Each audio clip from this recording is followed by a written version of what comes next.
Michel Onfray, Traité d'athéologie, physique de la métaphysique. Lu par Didier Artaud. À Raoul Vaneigem. La notion de Dieu a été inventée comme antithèse de la vie. En elle se résume en une unité épouvantable tout ce qui est nuisible, vénéneux, calomniateur, toute haine de la vie. La notion d'au-delà, de monde vrai, n'a été inventée que pour déprécier le seul monde qu'il y ait, pour ne plus conserver à notre réalité terrestre aucun but, aucune raison, aucune tâche. La notion d'âme, d'esprit, et en fin de compte même d'âme immortelle, a été inventée pour mépriser le corps, pour le rendre malade, sacré, pour apporter à toute chose qui mérite le sérieux dans la vie, les questions d'alimentation, de logement, de régime intellectuel, les soins à donner aux malades, la propreté, le temps qu'il fait, et bien tout ceci pour la plus épouvantable insouciance. Au lieu de la santé, le salut de l'âme. Je veux dire une folie circulaire qui va des convulsions de la pénitence à l'hystérie de la rédemption.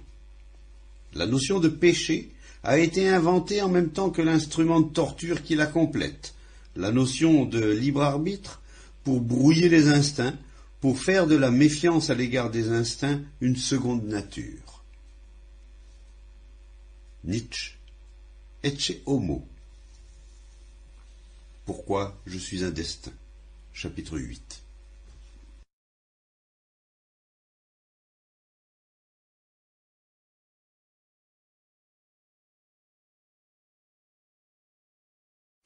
Préface. La mémoire du désert. Après quelques heures de piste dans le désert mauritanien, la vision d'un vieux pasteur avec 2 dromadaires, sa jeune femme et sa belle-mère, sa fille et ses garçons sur des ânes, l'ensemble chargé de tout ce qui constitue l'essentiel de la survie, donc de la vie, me donne l'impression de rencontrer un contemporain de Mahomet.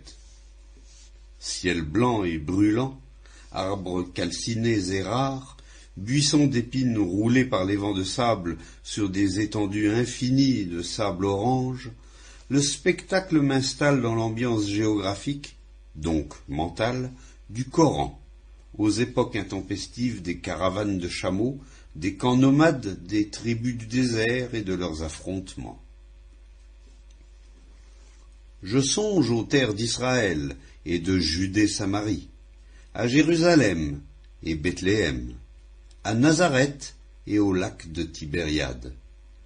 Autant de lieux où le soleil brûle les têtes, assèche les corps, assoiffe les âmes et génère des désirs d'oasis, des envies de paradis où l'eau coule, fraîche, limpide, abondante, où l'air est doux, parfumé, caressant, où la nourriture et les boissons abondent. Les arrière-mondes me paraissent soudain des contre-mondes inventés par des hommes fatigués, épuisés, desséchés par leurs trajets réitérés dans les dunes ou sur les pistes caillouteuses chauffées à blanc. Le monothéisme sort du sable. Dans la nuit de Wadan, à l'est de Chinguetti, où j'étais venu voir les bibliothèques islamiques enfouies dans le sable des dunes, qui, patiemment mais sûrement, avalent les villages entiers, Abdurrahman, notre chauffeur, étend son tapis sur le sol, dehors, dans la cour de la maison où nous sommes. Je suis dans une petite pièce, sur un matelas de fortune. La nuit bleu-gris luit sur sa peau noire. La pleine lune lisse les couleurs. Sa chair paraît violette. Lentement, comme inspiré par les mouvements du monde, animé par les rythmes ancestraux de la planète, il se baisse, s'agenouille, descend la tête vers le sol. Il prie. La lumière des étoiles mortes nous parvient dans la chaleur nocturne du désert.